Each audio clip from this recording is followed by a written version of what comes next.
লাউয়ের খোসা ভাজা পেঁয়াজ দিয়ে আমরা অনেকেই খেয়েছি, কিন্তু লাউয়ের খোসা বাটা চিংড়ি মাছ দিয়ে খুব কম লোকই আমরা খেয়েছি।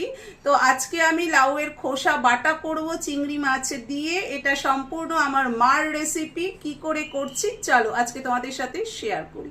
লাউয়ের খোসা নিয়ে নিয়েছি, দেখো বেশ মোটা করে কেটে নিয়েছি, মানে লাউ রেখে খোসা কেটে নিয়ে জল দিয়ে রেখে দিয়েছি। প্রথমে একটু ভাপিয়ে নেব খোসাগুলোকে। আর লাগবে চিংড়ি মাছ, আমি এখানে বড় চিংড়ি ব্যবহার করছি, তোমরা চাইলে কুচো চিংড়িও ব্যবহার করতে পারো। আর লাগবে কালো জিরে, কাঁচা লঙ্কা আর রসুন। আমি লাউয়ের খোসাগুলোকে একটু ভাপিয়ে নিচ্ছি। গ্যাস অন করে কড়াই বসিয়ে দিয়েছি, কড়াই গরম হয়ে গেছে। এবার দিয়ে দেব একটু সর্ষের তেল। তেল ভালোভাবে গরম হয়ে গেছে, তো প্রথমে নুন হলুদ মাখানো চিংড়ি মাছগুলোকে ভেজে নেব। চিংড়ি মাছগুলো বেশ ভাজা ভাজা হয়ে গেছে, এবার তুলে নেব।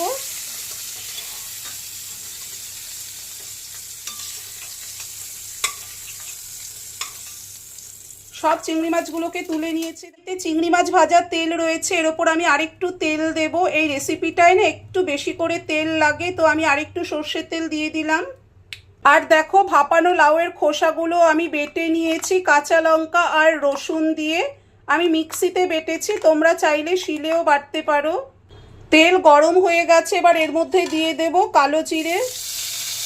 কালো জিরে ফোড়নে দিয়ে দিলাম। দেখো খোসাটা আমি বেটে নিয়েছি কাঁচা লঙ্কা রসুন দিয়ে, এই খোসাটা দিয়ে দেব।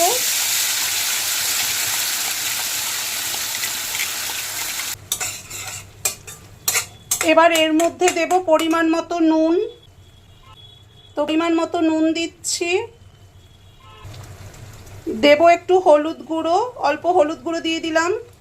এবার ভালো করে মিক্স করে দিয়ে অনেকক্ষণ ধরে এটা নাড়াচাড়া করতে হবে। আর পুরোটাই কিন্তু আমি লো ফ্লেমে করছি, হাই ফ্লেমে করলে হবে না, লো ফ্লেমে করবে, টেস্টটা ভালো আসে।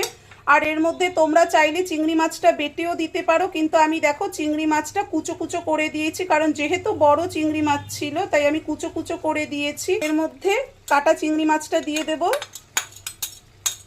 দেখো চিংড়ি মাছ দিয়ে দিলাম। এবার শুকিয়ে যাওয়া পর্যন্ত ভালো করে নেড়ে যেতে হবে। নাড়তে নাড়তে দেখো জল শুকিয়ে গেছে, কালারটা চেঞ্জ হয়ে গেছে আর কড়াই থেকে ছেড়ে আসতে শুরু করেছে, মানে রান্নাটা হয়ে গেছে। একবার তোমরা এইভাবে লাউয়ের খোসা চিংড়ি মাছ দিয়ে করে দেখো, এক থালা ভাত উঠে যাবে। রেডি হয়ে গেল লাউয়ের খোসা বাটা চিংড়ি মাছ দিয়ে।